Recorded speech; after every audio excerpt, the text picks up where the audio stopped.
অনেকদিন কৃষ্ণচন্দ্রকে জব্দ করা হয়নি যে, মনটা তাই কেমন যেন উসকুস উসকুস করছে। সেটা তো গোপালের জন্যে। গোপালই তো মুশকিল আসান হয়ে সব সামলে দেয়। প্রতিবারে সামলে দেয় বলেই কি আর এবারে সামলাতে পারবে? না না না না না, এবার কৃষ্ণচন্দ্র জব্দ হবেই হবে, তবে একটু অন্যরকম ভাবে। আপনার কথাটা তো কেমন অন্যরকম শোনাচ্ছে জাহাপানা। তাহলে তুমি শোনাও। কি জাহাপানা? আমার কত ধনরত্ন আছে সেটা কি তোমার জানা আছে উজির? না জাহাপানা, তবে জানার আগ্রহ আছে বিস্তর। শুধু তোমার কেন, আরো অনেকেরই আগ্রহ আছে শুনলাম, আর সেটা যতক্ষণ না জানা যাচ্ছে ততক্ষণ মনটা কেমন খচখচ খচখচ করে। করে বই কি, এই তো প্রশ্নটা শোনার পর থেকেই আমার মনটাই কেমন একটা উসকুস উসকুস করতে শুরু করে দিয়েছে।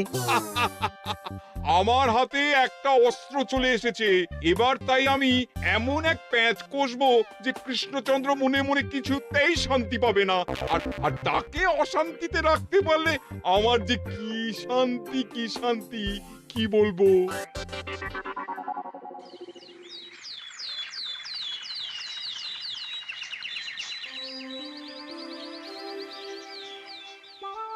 কি যে বলি, মানে এমন আমন্ত্রণ পেলে তো আর না বলা যায় না।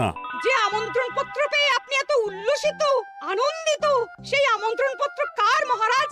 আমার অনুমান এই পত্র নিশ্চয়ই নবাবের। তোমার অনুমান একেবারে সঠিক রাজ্যতীষী। উমা, তাই বুঝি আপনি এত খুশি? সব দেখে শুনে আমারও তো খুব আগ্রহ জাগছে। সে তো জাগবেই, তবে আগে ভাগেই বলে না দিয়ে আমি দেখছি কার কেমন সব চিন্তা ভাবনা মাথায় আসে। খবর তো একটা আছেই মহারাজ, তবে কথাতেই আছে না, যত হাসি তত কান্না, তাই ভালোর বদলে খারাপটাই মনে আসছে যে বেশি করে। বোঝো ঠেলা, সবকিছুতেই খালি ঘেঁটে দেওয়া। সত্যি গোপাল, আজকাল যেন সবেতেই তুমি নেতিবাচক কথা বলো। এটাই তো গোপালের স্বভাব মহারাজ। সে যাই হোক, গোপালের অকর্মণ্যতা টের পেয়েই বোধ হয় নবাব শুধু আমাকে আর মন্ত্রীকে মুর্শিদাবাদে যাওয়ার নিমন্ত্রণ করেছেন। বেশ তো, ঘুরে আসুন না তবে, শুভস্য শীঘ্রম। তবে দরকার পড়লে এই ভাঙা কুলো গোপালকেই দরকারে লাগবে, কথাটা যেন খেয়াল থাকে মন্ত্রী মশাই।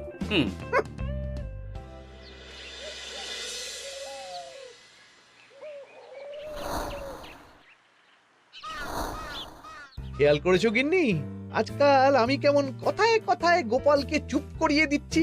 কেন গো, কি হলো আবার?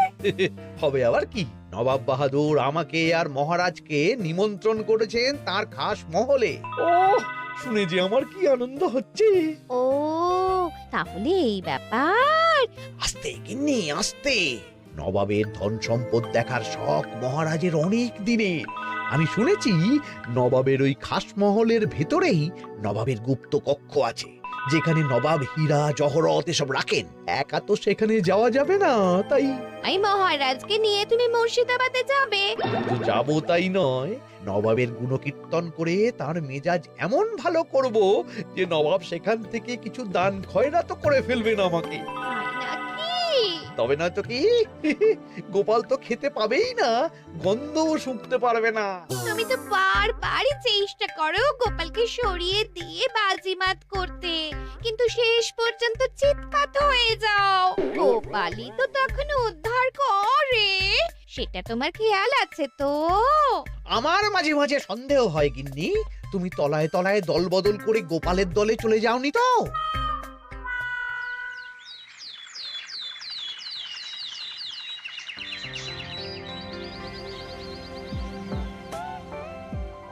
এবার বুঝলে তো দাদু, আমরা কিন্তু তোমারই দলে।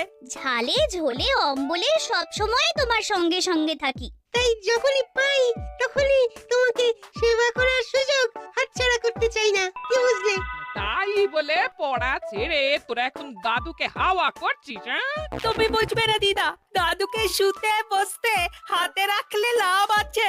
সে তো বটেই, আর তুমি বা শুয়ে আছো কেন? তোমার কি কাজকর্ম কিছু নেই? পড়ে পাওয়া 14 আনার ছুটি কাজে লাগিয়ে কদিন ভাবছি দিব্যি গায়ে হাওয়া লাগাবো, বুঝলে গিন্নি? আর আমরা আমরা এসে সেটাই করে দিচ্ছি। সে তো দেখতেই পাচ্ছি। তা ছুটিটা কি সে শুনি? ওদিকে মহারাজ আর মন্ত্রীমশাই নবাবের কাছে গেছেন, তাই এদিকে আমি শুয়ে পড়েছি, এই আর কি।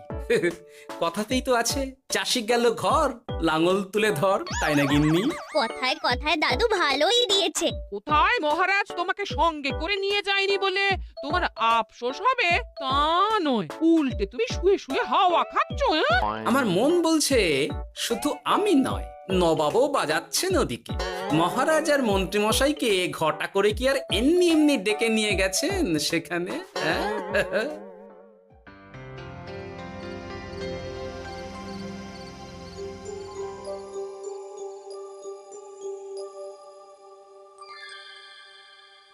ডেকে নিয়ে এসে নবাব যে ঠিক কি করতে চাইছেন সেটাই তো বুঝতে পারছি না। অত বোঝার কি আছে মহারাজ? খাবো, শোবো আর গুপ্ত কক্ষে ঢুকে নবাবের সঞ্চয় দেখব, তাহলেই তো হবে।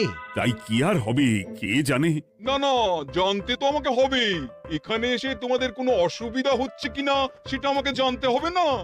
আপনি কিচ্ছু ভাববেন না জাহাপানা, ব্যবস্থা সব করাই আছে। না না, এমনিতে কোনো অসুবিধে নেই, তবে একটা অস্বস্তি হচ্ছে বটে। আসলে মহারাজ বোধহয় মনে মনে ভাবছেন নবাব বাহাদুর নিশ্চয়ই তাকে ডেকে এনেছেন তার গুপ্ত কক্ষে কত মণিমাণিক্য ধন সম্পদ আছে সেটা দেখানোর জন্য। তাই নাকি? মানে এখানকার হিরে, সেখানকার চুনি, অমুক দেশের পান্না, তমুক দেশের মুক্ত। শুধু কি তাই, আরো কত কি। হ্যাঁ হ্যাঁ, সেগুলো যতক্ষণ না দেখতে পাচ্ছেন ততক্ষণ মহারাজ ঠিক স্বস্তি পাচ্ছেন না। এই যে কৃষ্ণচন্দ্রের যে আমার ধন সম্পদ দেখার প্রবল ইচ্ছা আছে সেটা আমার ভালো মতোই জানা আছে। তবে সবাইকে তো সবটা দেখাতে নেই, আর সবার জন্য সবটাও নয়, তাই না? তাই কি জাহাপনা? তাই গুপ্ত কক্ষের ভেতরে কি আছে সেটা না হয় না দেখাই থাক। না না, তোমরা বরং খানা পিনা করো গিয়ে, হ্যাঁ, বিশ্রাম নাও। উচিত তোমাদের খেয়াল রাখবে, কেমন? এই রে, এটা কি হলো? কি আবার হবে? তোমার পাল্লায় পড়ে মান সম্মান সব গেল। এর থেকে আমার কৃষ্ণনগরই ভালো।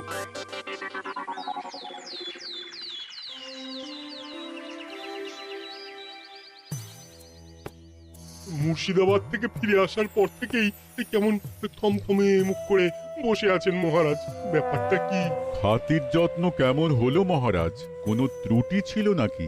না না, তেমন কিছু নয়। তবে যে উদ্দেশ্যে নবাবের কাছে যাওয়া সেটাই তো সফল হলো না। গুপ্ত কক্ষে ঠিক কি কি ছিল সেটাই তো জানা হলো না, তাই না মহারাজ? উদ্দেশ্যটা আসলে কার ছিল সেটা আমি এখন ঠিক বুঝতে পারছি। তোমাকে আর সাফাই দিতে হবে না। সেই বুঝবেন, তবে দেরিতে বুঝবেন। কি আর করা যাবে, ফলে যা হওয়ার তাই হবে। না না, তাই বলে নবাব যেভাবে তার গুপ্ত কক্ষে ঢুকতে না দিয়ে আমাকে অপমান করেছেন সেটা আমি মোটেই মেনে নিতে পারছি না। মহারাজের এই অপমানের শোধ তুলতে পারে একমাত্র গোপাল, আমি নিশ্চিত।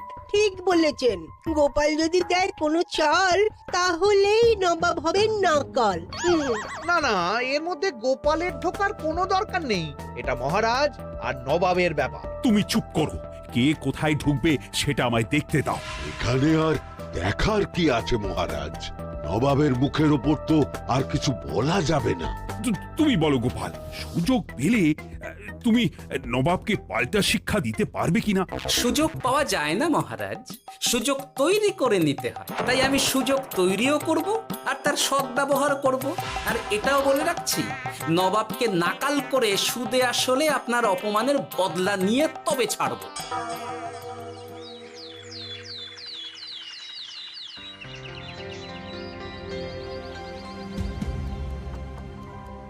কি হলো জাহাপানা? আপনি যেমনটা চেয়েছিলেন তেমনটাই তো হলো। মহারাজ কৃষ্ণচন্দ্র মনের কথা মনেই চেপে রেখে মুখ চুন করে পালালো, তারপরেও আপনার মন ভালো নেই? না না হুজির, ঠিক জমলো না। তার উপর আবার এই বেনামি পত্র। সে কি, মহারাজ কৃষ্ণচন্দ্রকে অপমান করে তাড়িয়ে দেওয়ার পরেও জমলো না? হ্যাঁ, আর কোন পত্রের কথা বলছেন জাহাপানা? কে পাঠিয়েছে, কোথা থেকে পাঠিয়েছে কিছুই বুঝতে পারছি না। তবে দু চার কথা যা লেখা আছে এতে, তাতেই তো চোখ কপালে উঠেছে। আমার খাস মহলের ব্যবস্থাপনায় নাকি ত্রুটি আছে, অতিথি আপ্যায়নে বিস্তর গলদ। সেটা আবার 5 কান? এই না মানে 1 কান হলো কি করে? কানাকানি হোক বা না হোক, জানাজানি হতে কিন্তু দেরি নেই। নাও থালা সামলাও, এদিকে গোপালও এসে হাজির। এমনি এমনি কি আর এসেছি জাহাপনা? আসলে মহারাজ এসে আপনার খাস মহলে ছিলেন বটে, তবে যে শয্যায় মহারাজকে শুতে দেওয়া হয়েছিল সেটা ছিল অসমান আর শক্ত। তাই আমি ছুটে এসেছি আপনার এইরকম নিম্নমানের সামগ্রী আর ব্যবস্থাপনা দেখার জন্য। এখানে আবার দেখার কি আছে? সবাই তো জানে নবাবের ধন সম্পদের কথা, এবার না হয় আমি নবাবের দৈন্য দশার কথা জানাবো সবাইকে। এইসব কি হচ্ছে কিছুই তো বুঝতে পারছি না। প্রথমে এই পত্র, তারপর গোপালের অভিযোগ এই মাত্র। না না না না, এই রকম হতেই পারে না। কি হতে পারে না জাহাপনা? আমার শয্যায় কোনো গলদ নেই, আর এটা শুধু তুমি চোখেই দেখবে না, একবার শুয়েও দেখবে। আজ রাতটা তুমি আমার খাস মহলেই কাটাবে, আর ওই শয্যাতেই শোবে। হ্যাঁ, এই রকম করবেন না জাহাপানা, গোপালকে বিশ্বাস নেই, কখন যে কি করে ফেলবে তখন দেখবেন মাথা চাপড়াতে হবে। তবে এটাও শুনে রাখো গোপাল, যে গুপ্ত কক্ষ আছে যেখানে হিরে জহরাত প্রসাধনী সামগ্রী ইত্যাদি প্রভৃতি রাখা আছে, তার দরজা কিন্তু কোনো মতেই খুলবে না। সত্যি কথা বলতে কি, সেই গুপ্ত কক্ষ দেখার স্বাদ আমারও ছিল বটে, তবে কি আর করা যাবে, নবাব যেমন বলবেন সেটাই মেনে নিতে হবে। তবে মনটা আনচান করবে, এই আর কি। যাক, গোপালের মনের মধ্যেও অস্বস্তি ঢুকিয়ে দেয়া গেছে তাহলে।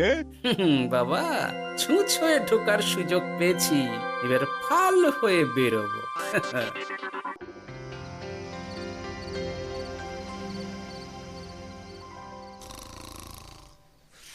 আপনি কিচ্ছু ভাববেন না জাহাপানা, গোপালকে আমি চোখে চোখেই রেখেছি।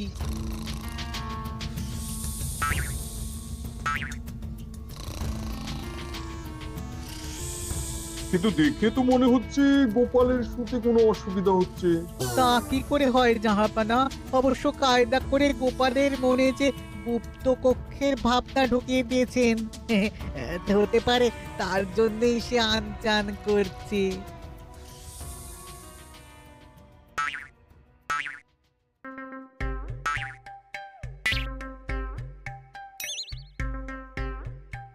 ওই দেখো, গোপাল হঠাৎ কি শুরু করেছে। তাই তো, কিন্তু কি করতে চাইছেটা কি? কি হলো গোপাল, কিছু বলবে নাকি? কি আমি কোথায়? ও, এটা তো রাসমহলই মনে হচ্ছে। এখানেই তো তুমি ছিলে, কি মুশকিল। আচ্ছা, তোমার অসুবিধাটা ঠিক কোথায় হচ্ছে বলো তো? না না, শুতে তেমন কোনো অসুবিধা বোঝার আগেই তো অন্য অসুবিধে শুরু হয়ে গেল। আসলে সত্যি সত্যি তো আর গুপ্তকক্ষে ঢুকতে পারিনি, তাই স্বপ্নে ঢুকেছিলাম মনে হলো। তারপর সেখানে ঢুকেই দেখতে পেলাম বস্তা বস্তা ধনরত্ন। আমি তো সেই বস্তার ভেতরে হাত ঢুকিয়ে সেগুলোকেই দু হাত দিয়ে তুলছিলাম। এবার তো বুঝতে পেরেছো যে তুমি স্বপ্ন দেখছিলে। এবার ঠিকঠাক ঘুমো তাহলে।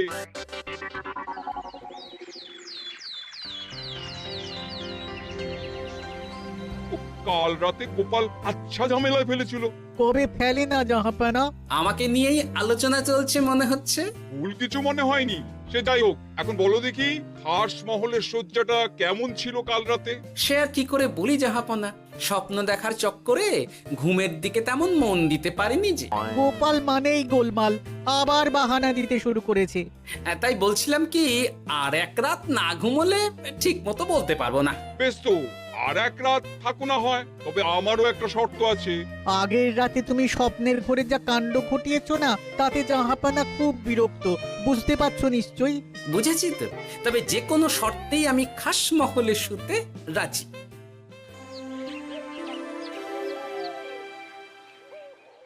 আমার এক কথায় রাজি হয়ে গোপাল নবাবের কাছে ছুটে গেল, কিন্তু কই, এখনো তো ফিরে এলো না। এমনও তো হতে পারে মহারাজ যে নবাব গোপালকে আটকে রেখেছেন। হ্যাঁ, কেন? গোপাল তো দাবি করে যে সে তার বুদ্ধির জোরে যে কোনো বাধা বিপত্তি থেকে বেরিয়ে আসতে পারে। এবার তাহলে ফেঁসে গেল কি করে? না না, গোপালের কোনো বিপদ হবে না। দেখবেন গোপাল এবারেও ঠিক বেরিয়ে আসবে। হ্যাঁ, গোপাল আসবে হেসে হেসে, মহারাজ দেখবেন বসে বসে। আমার ধারণা কিন্তু যে কোনো শর্তেই নবাব গোপালকে শায়েস্তা করেই ছাড়বেন। গোপাল যখন নিজে থেকে নবাবকে খোঁচাতে গেছে তখন আঁচড় তো খেতেই হবে। কি জানি নবাব আবার গোপালকে কিভাবে জব্দ করছেন, কি জানি।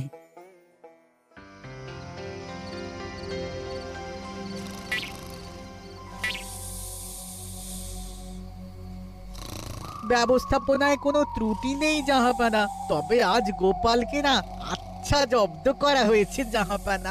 গোপালকে আজ আর বালিশ দেওয়া হয়নি। এমনটাই তো নির্দেশ দিয়েছিলাম। দেখি আজ মনে হচ্ছে গোপাল বিশেষ ট্যাপও করতে পারবে না। কিন্তু এ কি, গোপাল যে আবার উসখুস করছে। তাই তো দেখছি। এক্ষুনি গোপালকে ঘুম থেকে ডেকে তুলে দিতে হবে, না হলে আজ আবার একটা অনিষ্ট করবে। না না, আজ আর কিছুই করতে পারবে না, বালিশই তো নেই।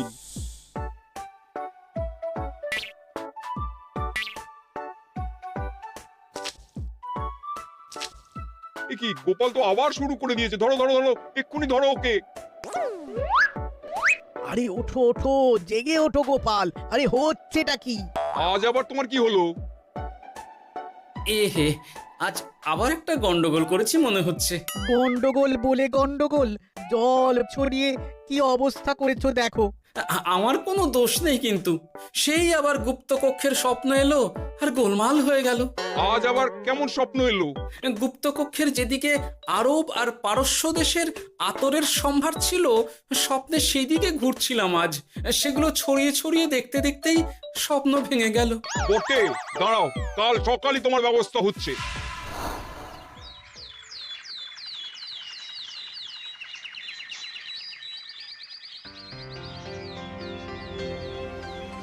গোপালের বিদায় করার ব্যবস্থা পাকা হয়েছে তো উজির? কি যে বলেন জাহাপানা, আপনি কিছু করতে বললে আমি কি সেই কাজ ফেলে রাখি নাকি? কি ব্যবস্থা করলে শুনি? তোমার তো আবার 18 মাসে বছর। এবারে আর সেটা বলতে পারবেন না। ঘোড়ার পিঠে চেপে এতক্ষণে হয়তো গোপাল কৃষ্ণনগরে পৌঁছেও গেছে। যাক, আপদ বিদেয় হয়েছে তাহলে। সর্বনাশ হয়ে গেছে জাহাপানা। আবার কি হলো? গোপাল তো ওই খাসমহল ছেড়ে যায়নি, উল্টে কোথা থেকে একটা ওই ঢেঁড়া জোগাড় করে এনে ওই সবকিছু ঘেঁটে দেওয়ার চেষ্টা করছে। বোঝো ঠেলা, এবারে নবাবই দেখুক কি করে সামলাবে।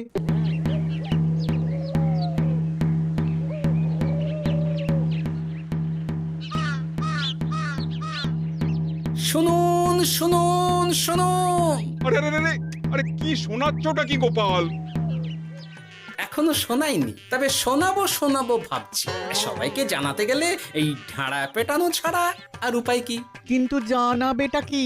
এই যে নবাব যে অতিথিদের ডেকে এনে তাদের নিশ্চিন্তে ঘুমোতে দেওয়ার ব্যবস্থা করতে পারেন না, এটা তো সবার জানা দরকার। কি বিপদ! না না না না, এই বদনাম নিয়ে আমি গোপালকে কোথাও যেতে দেবো না। তাহলে কি করতে হবে জাহাপানা? আজ ও রাতে গোপাল খাস মহলে শোবে। এই তো এবার পড়েছেন গোপালের জালে।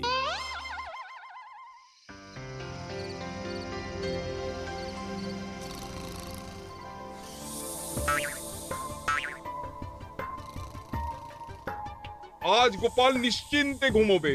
স্বপ্ন অস্বস্তি হওয়ার মতন কিছুই হবে না আজ। গোপালকে ভরসা নেই জাহাপানা, কখন যে কি করে ফেলে বলা তো যায় না। না না, আমি নিশ্চিত আজ আর কিছুই হবে না।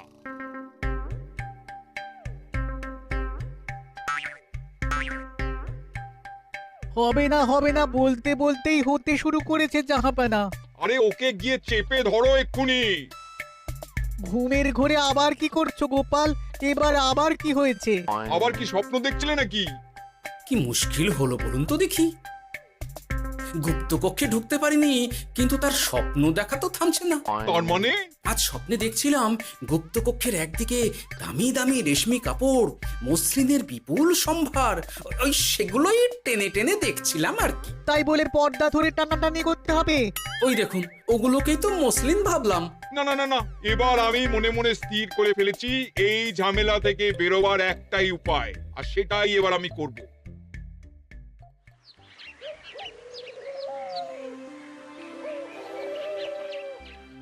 গোপালের ফিরতে কিন্তু এবার সত্যিই দেরি হচ্ছে। দেখুন, হয়তো গোপাল বেশি বাহাদুরি দেখাতে গিয়ে ফেসে গেছে। হেসে নয়, এই যে কেমন হেসে হেসেই এসেছি দেখুন। এই তো গোপাল ফিরে এসেছে। শুধু ফিরেই আসেনি, তার সঙ্গে আরেকটা সুসংবাদও নিয়ে এসেছি। হ্যাঁ, সেটা আবার কি? আমার প্যাঁচে পড়ে নবাব শেষ পর্যন্ত বাধ্য হয়েছেন গুপ্তকক্ষ খুলে দিতে, সঙ্গে কিছু উপঢৌকনও দিয়েছেন। ব্যাপারটা ঠিক কেমন করে কি হলো বলো দেখি। বলছি মহারাজ, নবাব বাহাদুর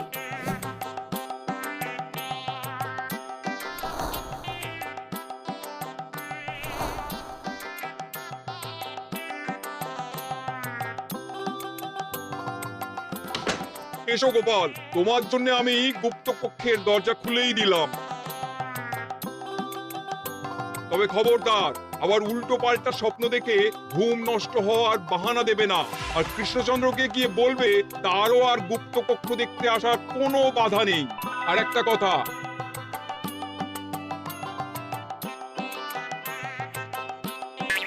এইসব নিয়ে খুশি থাকো, তবে নবাবের খাস মহলের নিন্দে করে আবার ঢেঁড়া পিটিও না যেন।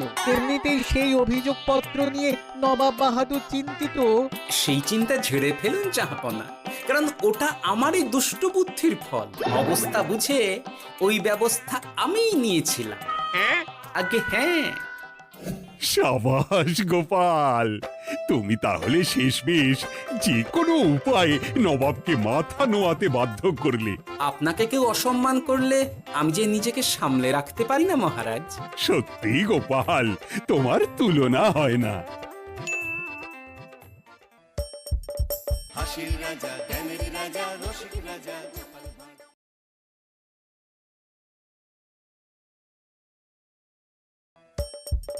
হাসির রাজা, জ্ঞানের রাজা, রসিক রাজা।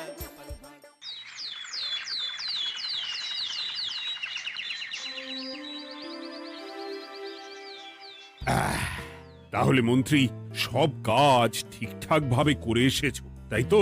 আগে মহারাজ, আমি কোন কাজটা ঠিকঠাক করে করি না আপনি বলুন। আমি শুধু আপনাকে ওই কোষাগার থেকে মোহর সরানোর কাজটাই খুব ভালোভাবে করতে দেখেছি মন্ত্রী মশাই। আর বাকি সব কাজে তো আপনি লবডঙ্কা। গোপাল, মুখ সামলে কথা বলো, হ্যাঁ? বেশি বাড়াবাড়ি করো না। কি বলতে চাইছেন মন্ত্রী মশাই?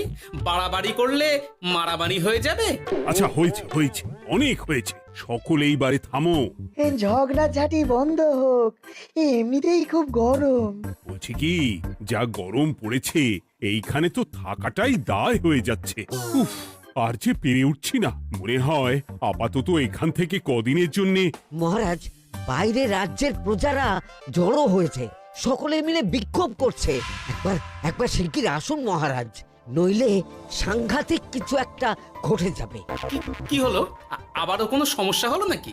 আমাদের রাজ্যের প্রজারা তো যথেষ্ট বোঝদার, তারা তো এমনি এমনি ঝামেলা ঝঞ্ঝাট সৃষ্টি করার মানুষ নয়। গোপাল, চলো গিয়ে দেখি।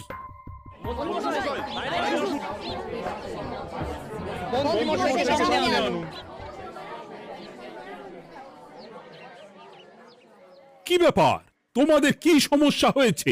এইভাবে বিক্ষোভ করছো কেন? মহারাজ, মন্ত্রী মশাইকে সামনে আনুন, তারপর বলছি কি হয়েছে না হয়েছে। সেরেছে। আরে, আমাকে ডাকছে কেন? আচ্ছা, বলছি তোমরা একটু শান্ত হও।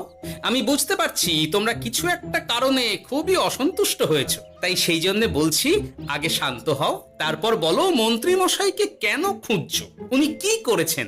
গোপাল দাদা, তুমি তো জানোই রাজ্যে যা গরম পড়েছে, তার জন্য খাল বিল পুকুর নদী নালা একেবারে শুকিয়ে গেছে, চারিদিকে জলের হাহাকার। হ্যাঁ হ্যাঁ, সে তো জানি।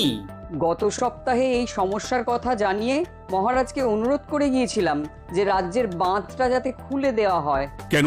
আমি তো তোমাদের কথা রেখেছি। আমি তো দুদিন আগেই মন্ত্রীকে পর্যাপ্ত পরিমাণে মোহর দিয়ে বাঁধ খোলার কাজে পাঠিয়েছিলাম। কেন, উনি কি বাঁধ খোলেননি?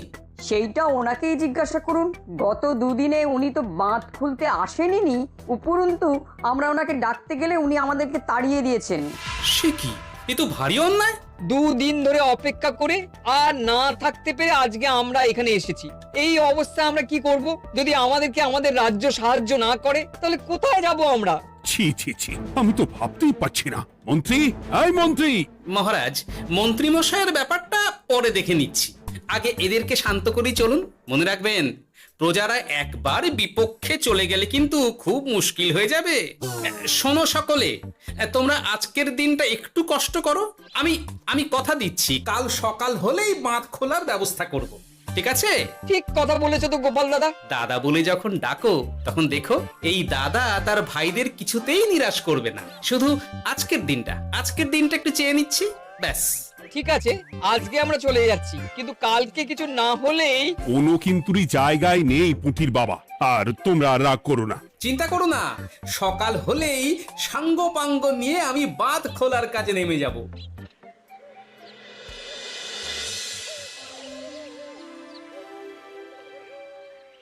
ছি ছি মন্ত্রী, তুমি এইভাবে আমায় মিথ্যে বললে? ভাবতেই পারছি না কি দরকার ছিল আমায় মিথ্যে আশ্বাস দিয়ে প্রজাদের সামনে নাক কান কাটার। মুখে কুলুপ কেন? উত্তর দাও। না মানে আমার শরীরটা ঠিক ভালো ছিল না, তাই বাড়ি থেকে বেরোতে পারিনি। বলছি কি, শরীর খারাপ থাকলে রাজসভায় খবর দিতে পারতেন, আমরা কেউ দায়িত্বটা পালন করতাম। কি আছে? সমস্ত মোহরগুলো ত্যাগস্থ করে ঘাপটি মারলেন ঘরে। ছি ছি, জানাই আপনাকে ধিক্কার। সকলে মিলে করো প্রতিবাদের চিৎকার। মন্ত্রী মশাই, ছি ছি ছি ছি ছি ছি। মহারাজ, আপনি এক্ষুনি মন্ত্রী মশাইকে কদিনের জন্য সভা থেকে বহিষ্কৃত করুন। সে তো করবই, তবে তার আগে আমি চাই কালকে যখন বাঁধ খুলতে তোমরা নামবে, তখন সেই কাজে কোনো লোক নিয়োগ না করে মন্ত্রীকেই বাঁধ খুলতে নামাবে। মহারাজ, এ কেমন বিচার আপনার? আমি না রাজ্যের মন্ত্রী। মন্ত্রী না ষড়যন্ত্রী। মন্ত্রী মশাই, তাহলে কালকের জন্য প্রস্তুত থাকুন। মহারাজের বাঁধ খোলার জন্য সকল মোহর তো আগেই আত্মসাৎ করেছেন, এবার শুধু কাজে নেমে পড়বেন। কেমন?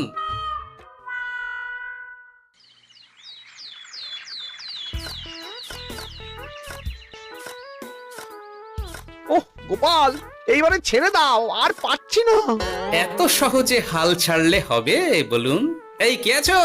ওই শাবল কোদালগুলো দাও, আমি এদিকটায় খুঁচিয়ে দিই। সভাকবি, বিজ্ঞানী, এসো এসো এসো, হাত লাগাও।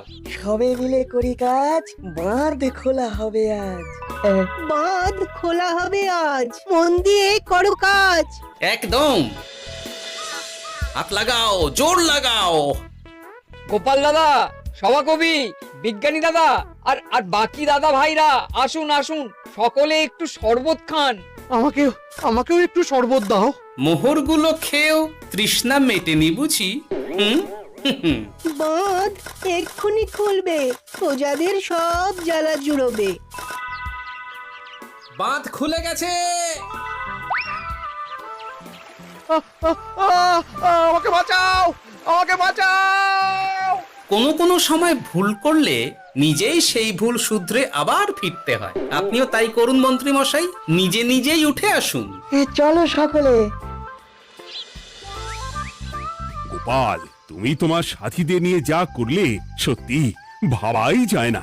মহারাজ, নিজেদের রাজ্যের সমস্যায় নিজেরাই কোমর বেঁধে নেমে সমস্যার সমাধান করেছি, পরিস্থিতি মোকাবিলা করেছি। এর জন্য আপনি এমন করে বলবেন না। তোমরা না থাকলে যে কি হতো। মহারাজ, আমরা আছি তো, এত ভাববেন না আপনি। আপনি বরং আমাদের সকলের জন্য কিছু খাবারের ব্যবস্থা করুন, খুব খিদে পেয়ে গেছে। হ্যাঁ নিশ্চয়ই নিশ্চয়ই, তোমরা সকলে ভিতরে এসো, হাত পা ধুয়ে নাও, ততক্ষণে আমি রানীকে আহারের ব্যবস্থা করতে বলছি।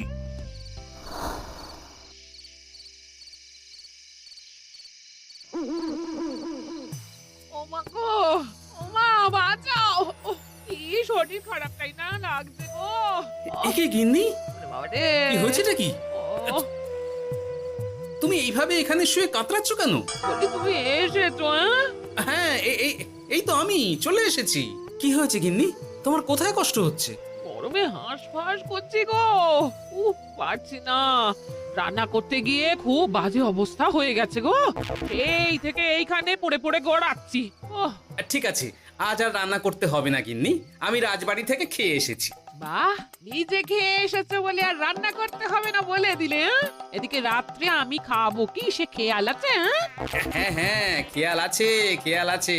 যাও, আমার জন্য রান্না চাপাও আর একটু জল দাও। দেখো, এত গরম পড়ে কৃষ্ণনগরের অবস্থা শোচনীয় হয়ে গেছে। বয়স্ক লোকেরা কোনো কাজই করতে পারছে না। সত্যি তো এই গরমে রান্না করাটা খুবই কঠিন গিন্নি। কি বললে? আমি বয়স্ক লোক? আমার বয়স হয়ে গেছে, তাহলে নিজে কি? না না গিন্নি, আমি তোমায় কিছু বলিনি। আমি গোটা কৃষ্ণনগরের সাধারণ বয়স্কাদের উদ্দেশ্যেই কথাটা বললাম। তোমার তো বয়স হয়েছে বলে মনেই হয় না গিন্নি। ও তাই বলো?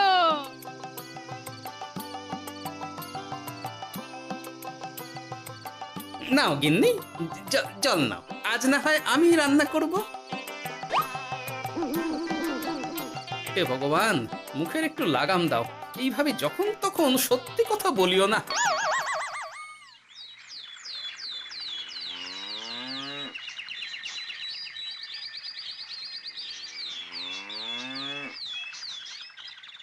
গোপাল দাদা, ও গোপাল দাদা, একবারটি বাইরে এসো। মহারাজ জরুরি তলব করেছেন। আবার কি হলো গিন্নি? একবার বাইরে গিয়ে দেখে আসি, বুঝলে? পেয়াদা এসে অনেকক্ষণ থেকে ডাকছে। আচ্ছা গিয়ে দেখো। ও গোপাল দাদা, গোপাল দাদা, ও গোপাল দাদা, আরে তুমি এক্ষুনি একবার প্রাসাদে চলো। রানীমার খুব শরীর খারাপ করেছে, মহারাজ তোমাকে খবর দিতে বললেন। ঠিক আছে, তুমি যাও, আমি আসছি।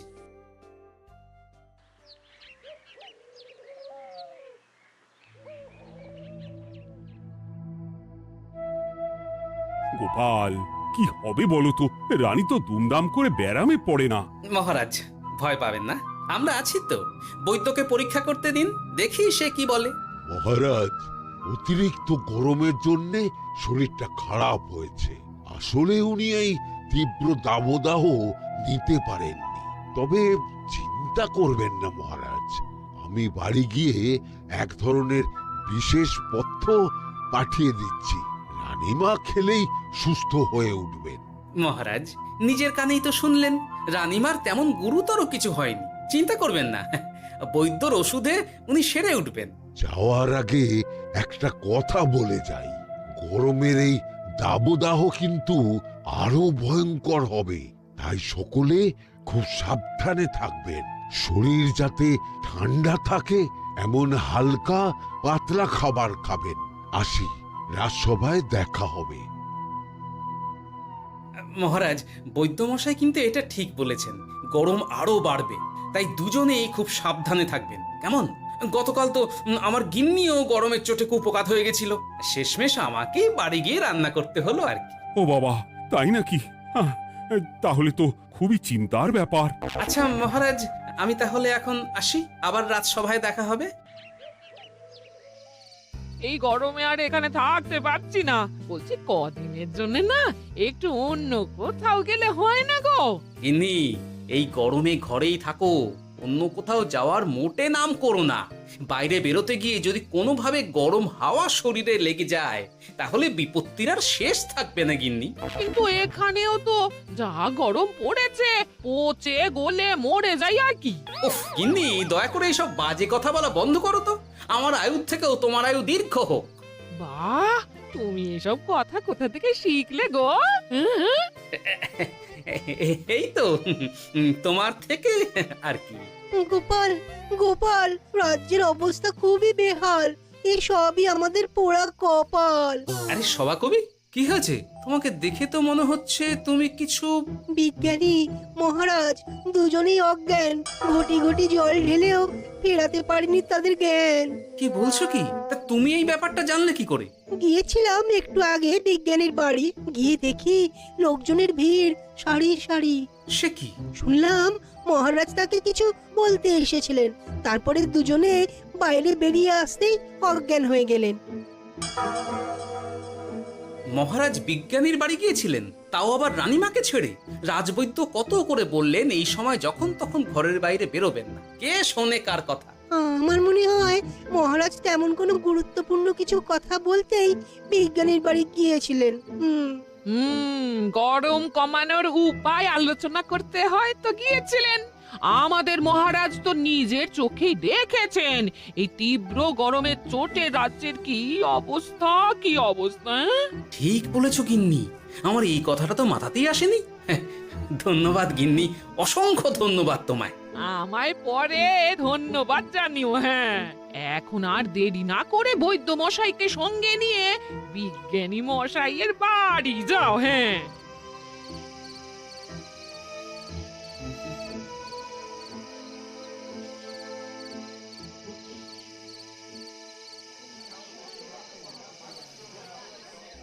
কি বুঝছেন বৈদ্যমশাই? খুব একটা ভালো কিছু বুঝছি না গোপাল। দেখো, সত্যি বলতে ওই কৃষ্ণনগরের অবস্থা খুবই বাজে।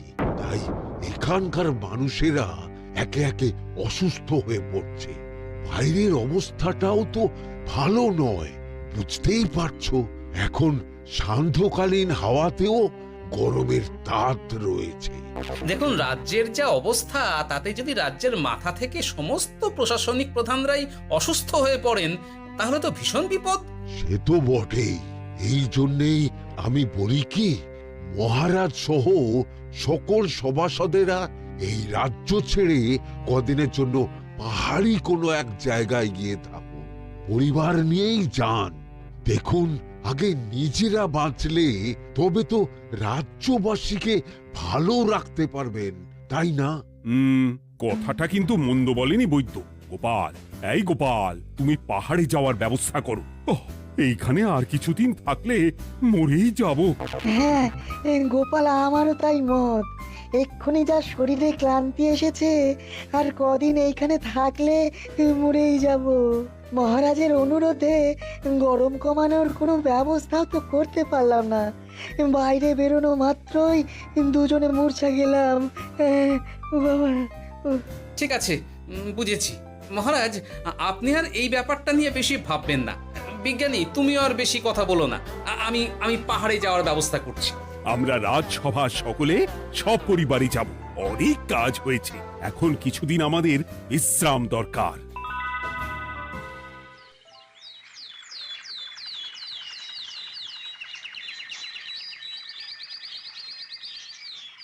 কি গোপাল, মন্ত্রীকেও তুমি আমাদের সঙ্গে নিয়ে যাচ্ছ? তুমি কি সব ভুলে গেছো? মহারাজ, আপনি খামোখা উত্তেজিত হবেন না। আপনার শরীরটা কিন্তু ভালো নেই। আর মহারাজ, আপনার রাজ্যে বাস করে আপনার থেকেই শিখেছি, বিপদের দিনে পরম শত্রুকেও দূরে ঠেলতে নেই। গোপাল এটা ঠিক কথাই বলেছে। যতই হোক, উনি তো আমাদের মন্ত্রী, তাই এই বিপদের দিনে ওনাকে ফেলে যাই কি করে বলুন তো? সত্যি গোপাল, তোমার তুলনা নেই। ঠং, সবই নাম কেনার চেষ্টা। গোপাল, চলো এইবারে রওনা দিই। বলছি, খাবার দাবার আর জলের কলসিগুলো উঠেছো তো? হ্যাঁ, খাবারের পাত্রগুলো আপনার জিম্মায় থাকবে, আর জলের কলসিগুলো আমি সামলাবো।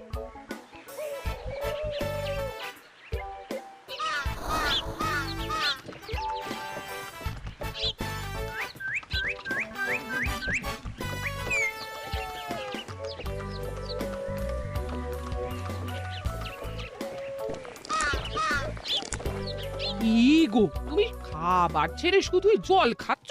ওদিকে মন্ত্রী মশাই যে সব খাবার একাই সাবার করে দিলে না? ভালোই তো, থাক না। এরপরে বড় বাইরে যেতে হলে বুঝবে, আমি তো ওই জন্যই নিজের জিম্মায় শুধুমাত্র জল নিয়েছি। দেখো, জল খেলে ছোট বাইরে যাওয়ার দরকার হলে চলে যেতে পারবো, কিন্তু বড় বাইরে যাওয়ার দরকার হলে তো যেখানে সেখানে যেতে পারবো না। তাই জলই সই। কিন্তু সবার জল যদি তুমি একাই শেষ করে দিলে, তাহলে? এই রে, এটা তো ঠিক বলেছো গিন্নি। পথে ঘাটে কোনো পানীয় জলের পুকুর বা কুয়ো দেখলে জল ভরে নিতে হবে, বুঝলে?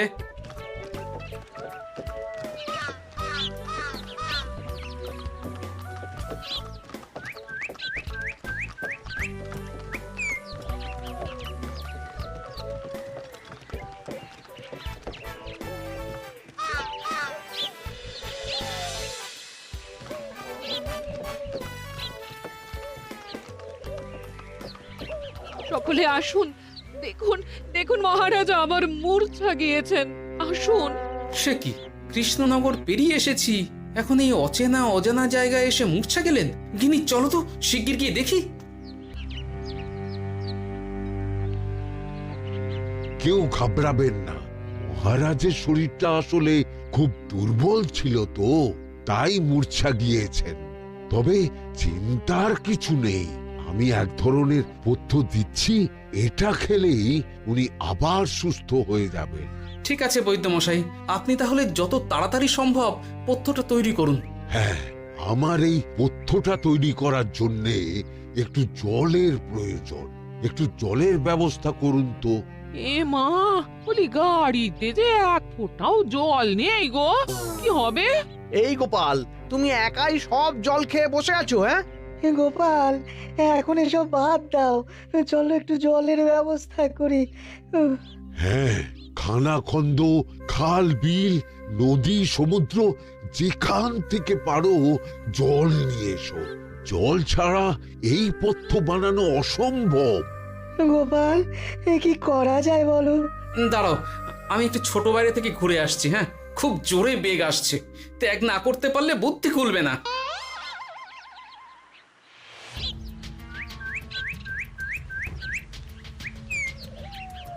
ওদিকে একটা পাত কুয়ো দেখতে পাচ্ছি মনে হচ্ছে।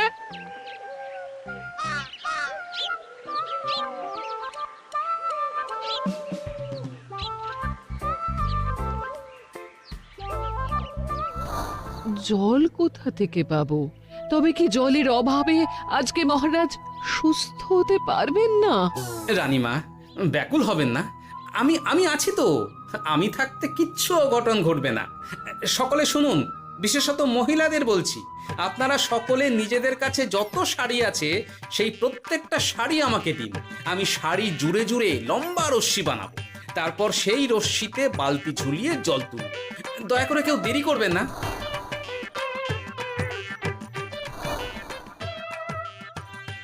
এই নাও আমার 5খানা শাড়ি। হ্যাঁ, এই নাও আমার 10খানা শাড়ি। আমি বাবা আমার লতা পাতা মিনি করা শাড়িগুলো দেব না। যা পারো করো, আমি বড় বাইরেতে যাচ্ছি। ওমা, বিপদের দিনে শাড়ি দেবে না? গায়ের জোরে নিয়ে আসবো। হ্যাঁ,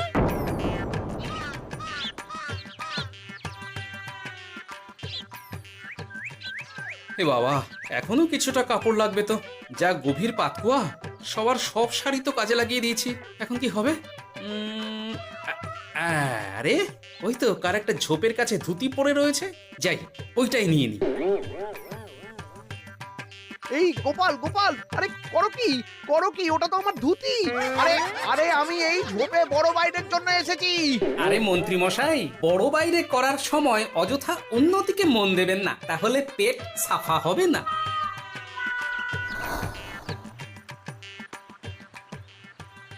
গোপাল, তুমি ছিলে বলে এই যাত্রাতে রক্ষা পেলাম। ভগবান তোমাদের অনেক অনেক মঙ্গল করুক। এই দেখো না, ওরা না আমার লতা পাতা আঁকা শাড়িগুলো নিয়ে নিয়েছে। এই দূর তোমার শাড়ির লতা পাতা, আমি নিজেই জড়িয়েছি বড় বড় ঘাস পাতা। চুল করছে রে, দূর ছাতা।